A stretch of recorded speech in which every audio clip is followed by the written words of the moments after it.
Et salut les investisseurs belges, je me baladais sur YouTube et les réseaux sociaux et voilà que je retombe encore une fois sur une vidéo à propos des SCPI en France. À côté, je retrouve une autre vidéo sur les rates et pourtant rien sur les SIR en Belgique. Sociétés immobilières réglementées, les SIR sont en fait l'équivalent des SCPI françaises, etc. qu'on voit souvent sur les réseaux. Et pourtant, il y a peu de personnes qui daignent en parler.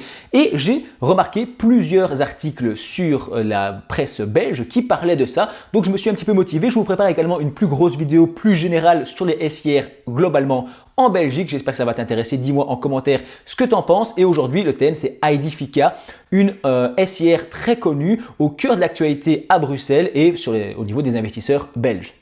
Mais avant de plonger dans une analyse plutôt agréable d'une entreprise belge, je vais vite resituer ce que c'est une SIR, donc Société Immobilière Réglementée. Elles ont plusieurs obligations en Belgique, à savoir une distribution obligatoire d'une grande partie de leurs résultats sous forme de dividendes. Donc c'est un peu comme si tu avais de l'immobilier via la bourse, sauf que tu n'as pas les tracas de chercher des locataires, des systèmes de régler les problèmes de tout le monde, de devoir payer pour changer de la vaisselle, les provisions, les impôts, etc. Même si bon, tu paieras des impôts ici en tant qu'investisseur, évidemment. Et donc, quand une SIR génère des loyers, toi, tu as droit en quelque sorte à une partie de ses revenus. Elle n'a pas le droit de tout réinvestir, elle doit restituer une partie, mais sous forme de dividendes, évidemment, pas de loyer. L'endettement de ces sociétés SIR belges est limité. Il ne peut pas dépasser un certain niveau. Généralement, on est autour de 50% selon les réglementations. Il y a évidemment tout ça qui évolue, tu dois toujours faire tes propres recherches. Ce qui empêche une SIR de se surendetter. On sait que dans ce domaine immobilier, il y a beaucoup de leviers bancaires avec le crédit et d'acheter de l'immobilier donc avec trop peu de fonds propres. Derrière les SIR, elles ont une supervision stricte contrôlée par la FSMA, l'autorité des marchés financiers en Belgique, et soumis à un cadre comptable spécifique. Donc des obligations de transparence élevées avec des rapports trimestriels, des valorisations indépendantes des immeubles et aussi des communications structurées. Donc c'est plutôt intéressant et tu as beaucoup de documentation et de transparence à ce niveau-là. Pour les grands noms en Belgique, tu as Aedifica dont je vais te parler aujourd'hui. Il y a aussi Cofinimo qui est importante, on va en reparler aussi. WDP qui est plus dans la logistique parce que Aedifica, ils font les maisons de repos et les soins pour les personnes, etc. Je vais en reparler. Il y a aussi Care Property Invest, Montea. Enfin bref, il y en a tout plein que je te réserve pour une plus grosse vidéo après. Aujourd'hui, on va se concentrer sur Aedifica, l'immobilier coté en bourse façon belge. Et avant de se lancer concrètement, un petit disclaimer. Aucun conseil en investissement, aucune recommandation d'acheter, de vendre ou de faire quoi que ce soit. C'est des vidéos pédagogiques de divertissement, des analyses parfois un petit peu grossières, d'accord? Je fais quelques raccourcis, je ne parle pas forcément de tout et tu dois faire tes propres recherches. C'est essentiel. À aucun moment, je vous encourage à investir ou désinvestir de quelque chose. Évidemment, on est bien clair. Je ne suis pas non plus fiscaliste ou expert et investir comporte des risques de perte en capital. Je l'ai dit, Aedifica donc se focalise surtout sur les résidences pour seniors, les maisons de repos et de soins, les infrastructures de soins spécialisées. Et si tu as suivi ma vidéo récente sur les ETF vieillissement, d'accord, qui n'a pas eu un succès fou, pourtant je te promets que si tu vas la voir, il y a toute une réflexion intéressante dedans sur le fait que le consommateur moyen est en train de devenir de plus en plus âgé. Mais oui, comme les gens vivent plus longtemps et que c'est souvent les plus âgés qui ont le plus de sous, il y a tout un marché nouveau en fait de ce côté-là. On est loin du papy qui restait à la campagne à nourrir ses chèvres. On est maintenant sur des papys qui font des croisières et qui achètent des Ferrari, tu vois. Enfin, pas tous, pas le mien, mais de manière générale, c'est ça l'idée. Et donc, une entreprise qui mise carrément sur ce vieillissement, c'est du coup Aedifica, avec un segment immobilier assez particulier, du coup, qui ne dépend pas vraiment du tourisme, du commerce ou des bureaux, mais d'un phénomène ici structurel, le vieillissement de la population générale en Europe. Le portefeuille d'Aedifica est plutôt bien fourni. Ils ont plus de 600 sites différents et 49 000 lits, donc on est près de 50 000 lits, présence dans 7 pays, Belgique évidemment, Pays-Bas, Allemagne, Espagne, Royaume-Uni, Irlande et aussi Finlande. Jusqu'en 2025, la Suède faisait aussi partie du portefeuille, mais elle a été ici évincée, les actifs ont été vendus. Mais pourquoi est-ce que ce secteur existe et peut mériter un peu d'attention ? Parce qu'en Europe, la population âgée de plus de 80 ans pourrait doubler d'ici 2060. C'est incroyable, plus de 10% de la population européenne aurait plus de 80 ans en 2060. Une personne sur 10. Ça veut dire qu'il y a tout un marché, il y a tout un phénomène global qui se met en marche. qui peut difficilement être enrayé. Il y a plein de théories, etc. Encore une fois, ici, on est sur de la théorie, on est sur des simulations, des discussions et des réflexions aussi. Mais l'idée, c'est ça. Les dernières nouvelles, ce serait qu'on va vers un vieillissement. C'est pas nouveau. Déjà, quand j'étais gamin, on me montrait à l'école la pyramide des âges inversée avec de moins en moins de jeunes ou surtout de plus en plus de personnes âgées. Et donc, ces personnes âgées, elles ont besoin de maisons de repos, de soins supervisés, d'infrastructures médicalisées, etc.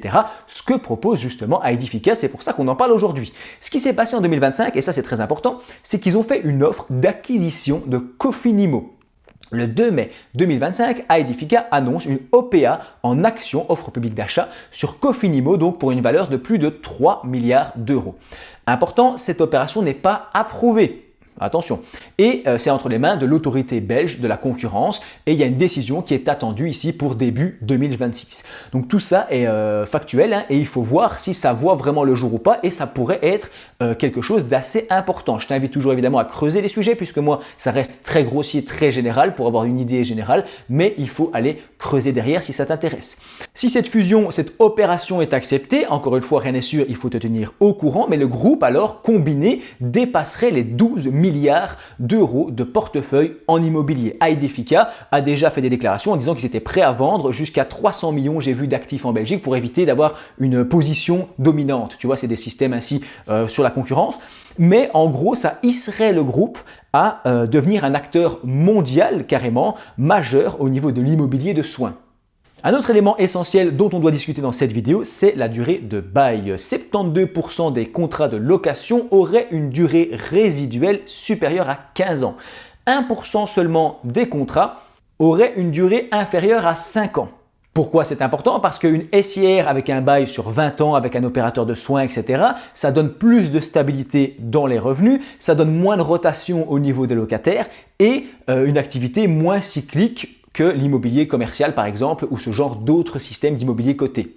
Si on jette un petit coup d'œil au niveau du graphique boursier, rapidement tu vois que sur un mois ici, il ne s'est pas passé grand chose. Sur 6 mois, on est même sur un ratio négatif. On a eu une diminution de 65 euros par action à 60, 59 à un moment. On est remonté ici vers 65 et au niveau annuel, sur un an, d'accord, on a quand même 12%. On est repassé de 56 ici à 65, même si évidemment l'objectif ici c'est de récupérer plutôt des dividendes, c'est logique. Et sur 5 ans, on voit qu'on est sur une chute de moins 30%. Donc ça, c'est assez alarmant. On était à 120 euros en août 2021 et presque 5 ans plus tard, on a en fait presque divisé par deux. 120 euros, on est ici à 65. Donc tu vois que c'est assez douloureux et que on est sur un prix assez bas finalement dans l'historique d'Aedifica. Et si on va au niveau maximum, ici tu peux voir que dans les années 2010 par exemple, on était à 38, puis on est remonté ici, on est redescendu, tu vois, et ça suit quand même. C'est un graphique qui suit évidemment sa propre logique. C'est un peu plus compliqué. Tu vois Cofinimo qui est juste ici à côté, eux, qu'est-ce qu'ils font de leur côté? Sur un an, ils ont eu une fameuse montée ici, d'accord, complètement différent. J'ai pas fait toutes les recherches nécessaires pour en parler, d'accord. Je te fais une vidéo très globale, mais par contre, au niveau général, tu vois qu'on est sur le même genre de chute avec une plus grosse remontée ici, peut-être des effets d'annonce aussi et des paris qui se font sur l'avenir. Donc voilà, tu vas me dire pourquoi est-ce que c'est pas déjà pricé, pourquoi est-ce qu'il n'y a pas plus de gens qui sont sur le coup? Il y a une grande incertitude évidemment liée à cette fusion et cette acquisition. C'est l'idée générale. Quand on annonce une fusion aussi grosse, on se demande est-ce que ça va être accepté? Est-ce que le prix de rachat sera le bon aussi? Est-ce que ce sera bénéfique? Est-ce que la structure finale du groupe sera tenable? Qu'est-ce qu'ils vont devoir faire aussi pour que tout ça fonctionne? Est-ce qu'il faudra céder certains actifs? J'en ai parlé tout à l'heure. Quel sera l'impact sur l'endettement global, tu vois, une fois que ce sera consolidé? Donc c'est compliqué. Et au niveau général aussi des taux d'intérêt, c'est moins positif pour ce type d'entreprise puisque ça c'est un mécanisme macroéconomique qui les impacte directement. Quand les taux montent, les financements immobiliers sont plus compliqués. Les investisseurs peuvent se tourner un peu plus vers les obligations qui semblent plus attractives. Donc ça, c'est des mécanismes généraux qui vont impacter aussi bien les SIR belges que les rates américaines, les SCPI françaises, etc. Derrière, il y a la perception aussi du marché et des investisseurs de manière générale qui ne valorisent pas juste ce qui est réel, mais qui fonctionnent aussi avec des anticipations et des sentiments. Plusieurs segments peuvent être perçus un peu comme plus risqués, moins à la mode aussi, ça c'est important. On parle beaucoup d'intelligence artificielle, moins de vieillissement ou ces choses-là qui sont plus des idées à long terme. Donc il y a des trucs qui sont aussi plus difficiles à financer. Derrière, tu as la liquidité du marché belge sur Bruxelles. Le marché belge, il est un peu plus petit quand même que celui de Londres, de Paris ou de New York, hein, on est bien d'accord. C'est dominé par quelques grandes capitalisations et ça peut paraître moins liquide, notamment ici sur le segment immobilier. Donc, c'est une action moins liquide, ça attire moins d'investisseurs, ça présente des spreads aussi qui peuvent être plus larges, ça peut faire une réaction plus lente au niveau des bonnes nouvelles notamment. Et donc en gros, l'incertitude liée à tout ça, à la fusion et aux news, le contexte des taux d'intérêt qui est un petit peu compliqué pour eux, la perception du secteur aussi qui n'est pas au beau fixe et la liquidité qui peut sembler plus faible, tout ça participe au fait que l'action n'a pas l'air d'avoir encore énormément réagi pour le moment. Alors attention de chez attention, petite ellipse fiscalité puisque j'ai fait pas mal de recherches, j'ai contacté aussi le service client d'un courtier en ligne en Belgique, d'accord, un courtier en bourse pour poser quelques questions, j'ai récolté aussi des infos sur internet, j'ai fait un peu un entremélange de tout ça et je te présente quelques petits trucs importants d'un point de vue traitement de cette société. De ce que j'ai pu trouver, il y a deux sociétés en Belgique, Aedifica et Care Property, qui bénéficient d'un taux à 15%. Pour ça, allons voir directement sur le site. J'en profite en fait quand je suis au montage comme ça pour rajouter parfois une petite ellipse quand je me rends compte qu'il y a des trucs intéressants qui auraient pu faire partie de la vidéo. Et donc ici, c'est important d'aller vérifier un peu le site de l'entreprise. Il y a plein d'informations intéressantes. On te parle ici des différents dividendes par année. Il y a des communiqués, des rapports annuels. Ça aussi, ça peut être vachement intéressant à regarder. Quand on descend, on peut voir plein d'explications. Précompte mobilier, c'est important ça.